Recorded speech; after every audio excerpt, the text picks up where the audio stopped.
Hello everybody, this is my 27th review of movies to come out in 2025, and today we are talking about a Minecraft movie. This is directed by Jared Hess, who you may know as the director of Napoleon Dynamite and Nacho Libre. It stars Jack Black, Jason Momoa, Danielle Brooks, and the two kids are played by Emma Myers and Sebastian Eugene Hansen. Now before I talk about my thoughts on this movie, I want to talk a little bit about the build-up to it and the strange reaction it's getting.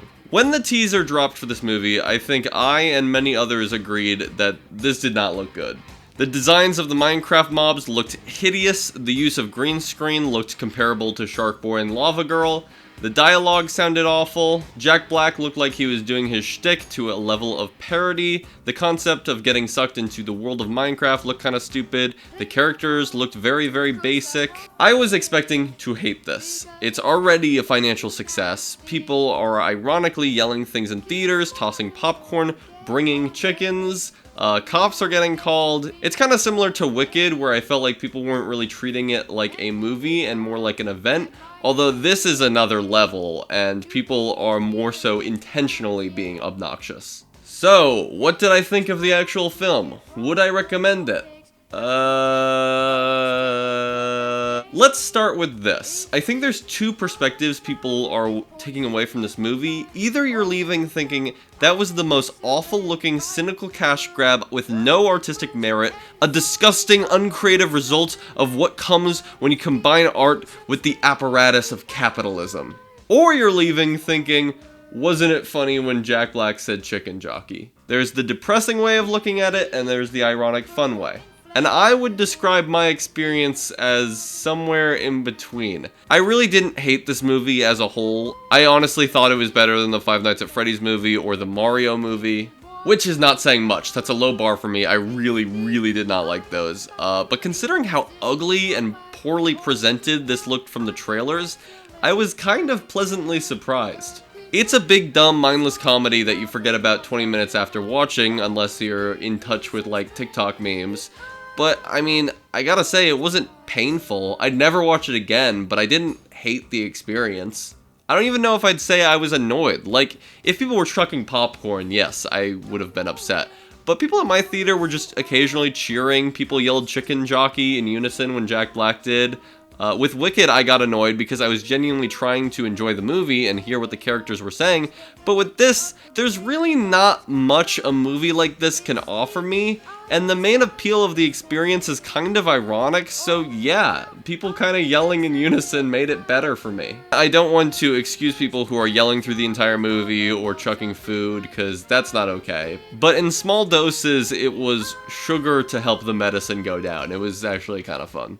But this is all to say, if I were to throw this movie on for myself at home, it would probably be a miserable experience, because I really just can't enjoy Jack Black screaming chicken jockey by myself. That would be sad. I'm noticing a lot of the negative reviews are people who saw it without a good theater experience. Like, Critical made a review where he talks about seeing the movie alone, and yeah, that sounds not fun. And considering how much of the enjoyment of this movie is dependent on memes, I really don't think it's going to age well. I mean, already Jimmy Fallon has put out a YouTube short about the chicken jockey thing, so I don't think this meme really has more juice in it. Looking back on any movie that played into meme humor, it just always ends up being embarrassing. Trends like this really don't age well. Even in this movie, there was a character named General Chungus, who is like an imposing villain, but isn't it funny that his name is Chungus, and isn't it funny that he has a high-pitched voice? It felt pandering to little kids. It was dumb.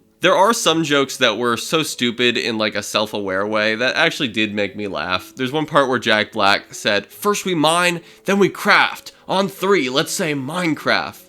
It was the same energy of like a birthday clown trying to like get a bunch of kids excited, and it made me laugh. Also, like the 17th time Jack Black names a Minecraft item with that same intuition in his voice just broke my brain and I started to crack up. I do wonder though, like, how low of a standard should we be holding comedies? Because, like, sure, it's kind of funny how stupid some of the dialogue in this movie is, but obviously I would prefer people actually try instead of just being really stupid, but we know it's stupid. Like, you could look at the effects and go, sure, it looks bad, but that's kind of funny, so maybe it's a plus. The Barbie movie had awesome production design, awesome sets, and there are some moments that give us a sliver of that. There's a scene where you go into Jack Black's base and the characters go around a Minecraft village, and you can tell there's some really nice looking production design. But then again, every Minecraft mob just looks horrible. Every time the characters are in front of green screens, it looks bad.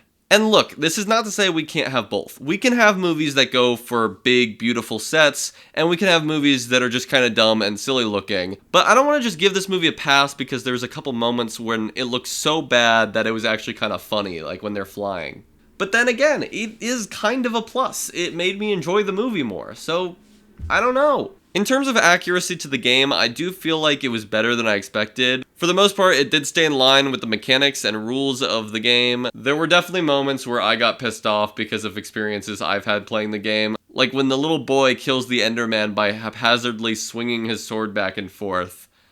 I was mad. When he built a gigantic fort after like cutting down half a tree, I was like, how? Jack Black has 2 elytras. Where'd he get those? Did he really spend all that time in the end? Why didn't we hear about that? All this is stupid and doesn't matter, especially if you haven't played the game. And there are some aspects like how Jack Black's outfit is the same as the zombies in the movie, because in the game Steve and the zombies basically have the same model. But in this movie it's really confusing because he's supposed to be like a real person from the real world. I also just feel like this movie did not capture what Minecraft's vibe is to me. Minecraft is very calming, it's atmospheric, and the music aids that atmosphere so much, but when you try to turn that calming melody into this big swelling orchestral piece for the grand introduction of the world for the characters, it feels like the composition and the presentation are at odds with one another. Also, I really wish they put one Minecraft parody for like the credits or something. Come on, you could have done it. There was a wish in my mind that they would take the story of like the survival playthrough of Minecraft and find a way to like do a cinematic interpretation of that, because this movie doesn't really capture that experience at all. Minecraft is fucking scary at times, and this movie felt like there was no tension because the characters were like invincible. They never got hurt in the movie. Minecraft to me is all about problem solving, and there are ways to make that fun in a movie.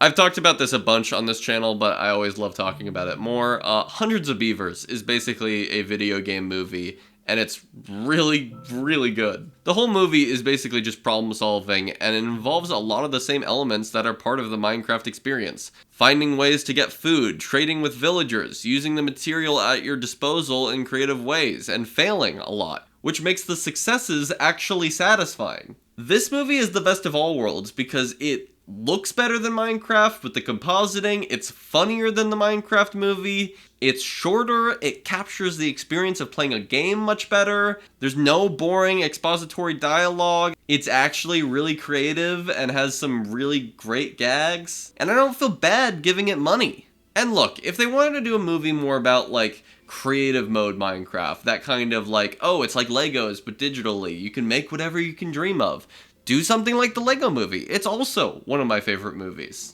Because the Lego Movie shows in really fun and funny ways what people who are really, really into Lego do. It shows those really impressive Lego builds, it shows that compulsion to organize everything perfectly. They show off some real stop motions made by fans.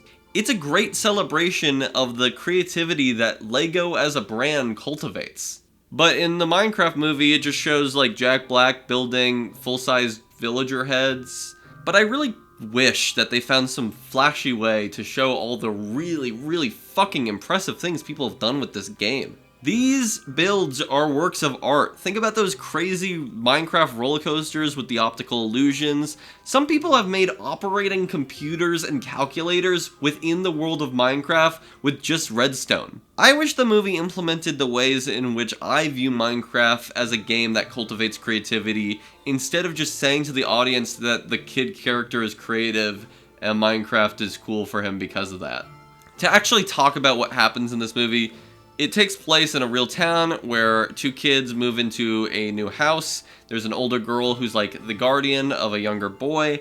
The younger boy meets Jason Momoa. He's like a washed up gamer, which really doesn't matter because in a way this movie has nothing to do with video games. There's some strange bit characters, like the teacher who talks about his life sucking for no reason. I just wish they found a way to make the real world part mesh with Minecraft somehow. Like, it's structured very similarly to Willy Wonka and the Chocolate Factory, where everybody is just obsessed about chocolate and constantly talking about the chocolate and getting into the factory, and everything changes when you enter the factory. It goes from colorless to colorful, like Wizard of Oz. It becomes this, like, expressive and kind of psychedelic, surreal world. And in this movie, I think they were kind of trying to do a similar thing, but it just didn't mesh. In this movie, there's like a potato chip factory that everybody works at. The little boy makes some pizza out of tater tots, which I guess was like a Napoleon Dynamite reference. It was just weird because it felt like it was setting things up that were kind of funny and very in line for this director's style, and then they just kind of abandon it. The characters find like this two-piece Tesseract thing that transfers them to the Minecraft world. They lose half of it. I don't remember how. I don't think it was well presented in the movie. I honestly had a really hard time keeping track of which characters had the Tesseract, because like they lose half of it for some reason, and then they, like, instead of trying to find the other half, they just kind of go on a journey to find another version of the half they lost. I just had such a hard time of remembering which character had it. It was just really messy. The movie is also really messy in the way it sets up characters. Danielle Brooks is like a realtor. She introduces the kids to their new house, and then she's like, also, I have a petting zoo. And so I was expecting that to have something to do with the movie, but it didn't really. Like, I think she helps, like, get back Jack Black's wolf, but that was it. I mean, they really didn't do anything with that, and it's a big part of the game, so they really could have. The little boy's older sister becomes like this self-defense destructor at the end. And I guess she, like, hit things with a shovel or a pickaxe at some points, but she really didn't do much self-defense things with the mobs, and it didn't feel like that was, like, a clear part of her character. As I said with Jason Momoa, they didn't do anything with him being, like, a video game champion or being this, like, hulked up dude. There is a scene where, I guess he convinces Steve to let him go on, like, a sidetrack to get some diamonds, and the little boy gets really mad. It didn't really make sense to me. I didn't understand what was so morally abhorrent that made the little boy so upset in this scene. And I don't really understand whether or not he changed by the end. It was just strange. It's just really bad character work. Also, the girls and boys in this movie get separated, and it doesn't really feel like they try to find one another. And it essentially just leads to the girls being written off the movie for like an hour. And when the boy characters get back to them, they've built this mushroom house for them to recover at. It just felt like very traditional gender rules for a modern day movie. The little boy is set up to be a creative, and this is the only character whose traits had any involvement or consistency during the 3 acts. He's set up at the beginning as a character who likes to draw and create things, and in the middle, he crafts things and makes a fortress, and at the end, he makes like a video game. I'm not saying he's a very good character, but at least he's consistent. Jack Black's character is just an exposition device and acts like a man-child in a very Jack Black way. I will say, despite the fact that Jack Black is acting like a parody of himself, everybody in the movie is doing their best to keep this fun, and I feel like doing a pretty good job of that. So I don't really want to criticize any of their performances too bad. Considering the caliber of movie this is, I really don't have any issues with them. Also, I gotta mention, the best part of this movie was easily Jennifer Coolidge. She's genuinely very funny in the movie, and her plotline is so absurd, especially at the end. It made me laugh. I really didn't hate this. I did have fun going to the theaters and seeing it, but this is in no way a good movie, and the more I think about it, the less respect I have for what this is. I'm gonna give this a high 1.5 stars out of 5. Tomorrow, I will make a review for The Electric State, written by Christopher Marcus and Stephen McFeely, and directed by Joe and Anthony Russo, basically the team behind the Avengers movies. It stars Millie Bobby Brown, Chris Pratt, and a bunch of other celebrities. So stay subscribed if you'd like to see that, and in the description I will put a link to my Letterboxd list ranking all of the movies I've seen of 2025. Here is the ranking so far and where Minecraft lands. There will also be a link to the YouTube playlist of all my 2025 film reviews. You can also find that on my channel page and on the left side of your screen. Thank you for watching. Comments and likes are very much appreciated. They help boost me in the algorithm. That's all I gotta say. See ya.